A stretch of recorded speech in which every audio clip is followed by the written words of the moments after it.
अस्सलाम वालेकुम। Multi media network से मैं हूं सफ्तर अब्बास और आज बात करेंगे हम इसराइल की और यहूदियों की। यहूद कौम कहां से आई और इनके साथ क्या जुल्म हुआ और इन्होंने आगे क्या क्या मज़ालिम किए, इसकी मुकम्मल तफसीलात आपको बताते हैं और ये इतनी ताकतवर क्यों है ये भी आपको बताते हैं। तो बात स्टार्ट करते हैं इसराइल की आबादी से। इसराइल एक छोटा सा मुल्क है।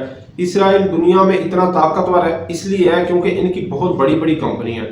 इनकी आबादी तकरीबन 90 लाख के करीब है और ये यरूशलेम को अपना दारुल हुकूमत कहते हैं, अगरचे दुनिया के कई ममालिक इस पर इख्तलाफ रखते हैं। लेकिन अगर हम इसकी ताकत की बात करें तो इसकी सबसे बड़ी वजह इसकी मैशत, टेक्नोलॉजी, आलमी असर और रसूख है, क्योंकि इसराइल को स्टार्ट अप नेशन कहा जाता है और यहाँ से दुनिया की बड़ी बड़ी IT कंपनियां और प्रोडक्ट्स निकलती हैं। मिसाल के तौर पर checkpoint, cyber security, Wix website, मोबाइली, खुद कार गाड़ियां बनाने वाली, फाइबर जो है फ्री लांसिंग ये भी इनकी है और पाकिस्तान में भी ये यूज होती है। उसके बाद वाइपर जो एक मैसेजिंग ऐप है और उसके अलावा गूगल, माइक्रोसॉफ्ट और इंटेल ये भी इनकी कंपनियां हैं। अगर हम रोजमर्रा इस्तेमाल की चीज़ों की बात करें तो वो भी बहुत ज़्यादा कंपनीज हैं जो खाने पीने वाली प्रोडक्ट्स बनाती हैं और जो दीगर प्रोडक्ट्स बनाती हैं वो मशरूबात बनाती हैं, बच्चों के दूध से लेकर। ये बहुत बहुत कंपनियां हैं और ये पूरी दुनिया में है। अब देखें ना, एक कंपनी होती है जो एक ही मुल्क में होती है और एक कंपनी जो है वो पूरी दुनिया में अगर फैली हुई है तो उसका हिसाब लगाएं। हाँ, दुनिया का हिसाब लगाएं, फिर एक मुल्क में आपने पाकिस्तान का हिसाब लगा लें। इनकी प्रोडक्ट्स हर दुकान पे आपको मिलेंगी, हर शहर में मिलेंगी, तो ये पूरी दुनिया से रेवेन्यू, पूरी दुनिया से पैसा उधर जाता है तो उनको फर्क नहीं पड़ता। हिसाब लगाएं कि ये पूरी दुनिया से कितना रेवेन्यू जाता है और ये जंगों में क्यों इतना पैसा लगा देते हैं और इनको फर्क नहीं पड़ता। और अब बात करते हैं इसमें कौमियत की। इसमें दो तरह की कौमें हैं, एक मजहबी कौम है, इस टाइम की मौजूदा बता रहा हूँ, एक मजहबी लोग हैं और एक जो है मॉडर्न लोग हैं। और ये तिलैप इनका सबसे जदीद शहर जो है तिलैप है और दूसरे जो है मजहबी लोग वो ज्यादा यरूशलेम में रहते हैं। तिलैप दुनिया का जदीद तरीन मुल्क है। सारी दुनिया की बड़ी बड़ी इन्वेस्टमेंट कंपनियां, बड़ी बड़ी कंपनियां इंटरनेट की, IT की यहाँ पे मौजूद है। और जो इनका मजहबी तबका है उनका एक मखसूस लिबास होता है, वो सर पे कैप रखते हैं और ब्लैक कोट पहन के रखते हैं और उनके इधर जो है ना कान के पास से बालों की एक लट सी लटकी हुई होती है। तो वो मखसूस तबका, वो इतना काम भी नहीं करते जो मजहबी तबका है और उनको हुकूमत सपोर्ट करती है और वो ज़्यादातर इबादत में अपने मसरूफ रहते हैं।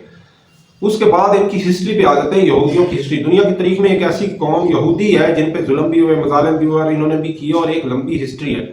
लेकिन ये अल्लाह की सबसे पहली किताब जो है वो इन पे नाजिल हुई थी और ये पहली कौमों में से एक है। दुनिया की तारीख में ये एक इज्जतदार कौम थी, लेकिन जब इन्होंने नाफरमानियाँ की तो इन पे जवाल आ गया। इस्लामी तालीमात के मुताबिक बनी इसराइल को अल्लाह ने खास फजीलत दी थी, इन्हें अंबिया अता किए, किताबें दी और इन्हें दुनिया में बुलंद मुकाम दिया। लेकिन कुरान के मुताबिक इस कौम ने कई बार नाफरमानियां भी की, अल्लाह के अहकामात से इनराफ किया, अंबिया की नाफरमानी की, बल्कि बास को कत्ल करना, दुनियावी मफाद को दीन पर तरजीह देना, इस वजह से इन पर मुख्तलिफ अजाब आए। कभी वो गुलाम बनाए गए, कभी इनकी बस्तियां तबाह हुई और कभी इन्हें दुनिया भर में मुंतशर कर दिया गया। हजरत मूसा अलैहिस्सलाम के दौर में ये कौम मिस्र में गुलाम थी, लेकिन अल्लाह ने इन्हें फिरौन से निजात दिलाई और एक आज़ाद कौम मिलाया। इस बुनियाद पर बनी इसराइल ने एक रियासत कायम की जो बाद में फ़लस्तीन, यरूशलेम, उर्दन, लबनान के कुछ हिस्सों पर शाम तक फैली हुई थी। वक्त के साथ साथ हजरत दाऊद और हजरत सुलेमान के दौर में ये एक अजीम सल्तनत बनी। यही वजह है जो वो ग्रेटर इसराइल बनाना चाहते हैं ना, तो वो वही पुरानी सोच के मुताबिक वो कहते हैं ये तो हमारा हक था तो ये हमें मिलना चाहिए। वक्त के साथ साथ हजरत दाऊद और हजरत सुलेमान के दौर में ये एक अजीम सल्तनत बनी, लेकिन नाफरमानी और अंदरूनी कमजोरी की वजह से ये सल्तनत टूट गई और फिर बाबरी और रूमी हमलावरों ने इस रियासत को खत्म किया। यही वो वक्त था जब यहूदी दुनिया भर में बिखर गए। ये छोटे छोटे गाँवों में बिखर के पूरी दुनिया में फैल गए थे क्योंकि उनको डर था कि हमें कोई मार ना दे, जिसे तारीख में डिस्पोरा कहा जाता है। यहाँ एक अहम बात समझना जरूरी है, यहूदी कौम के साथ तारीख में जुल्म भी हुआ है, ये बात एक हकीकत है। इस्लामी नुक्ता नजर के मुताबिक कई आजमाइशें इनके अपने अमाल का नतीजा है और फिर 20वीं सदी में एक बहुत बड़ा जुल्म हुआ जो हिटलर ने लाखों यहूदियों को कत्ल किया। ये वाकया होलोकास्ट कहलाता है। आप अभी भी होलोकास्ट के नाम से यहूदी चिढ़ जाते हैं और उनको गुस्सा आ जाता है बहुत ज्यादा। इस वाकये के बाद दुनिया भर में यहूदियों के लिए हमदर्दी पैदा हुई। यही वो मौका था जहां आलमी सियासत ने रुख बदला। बरतानिया ने फलस्तीन में यहूदियों के लिए वतन बनाने की हिमायत कर दी और 1948 में इसराइल वजूद में आ गया।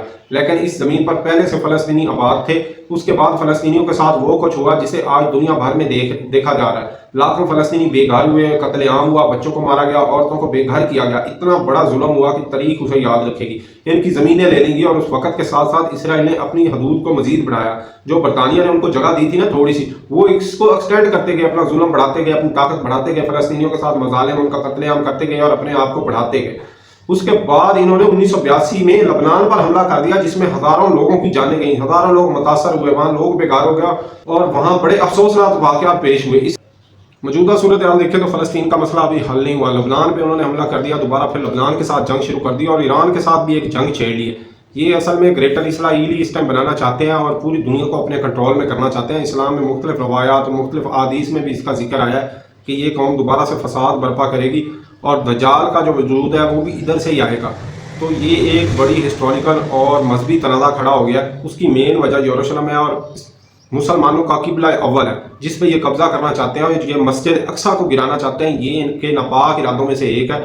پوری دنیا کو اس ٹائم اکٹھا ہونا چاہیے مسلمانوں کو اور ان کو روکنا چاہیے ان کے عمل سے، اور ان کو اپنے محدود جو ان کو جگہ دی گئی تھی سٹارٹ میں وہیں تک ان کو محدود کر دینا چاہیے۔ اگر ویڈیو اچھی لگی ہو تو آپ لائک، سبسکرائب اور کمنٹ میں اپنی رائے کا اظہار ضرور دیجیے گا۔ اللہ حافظ۔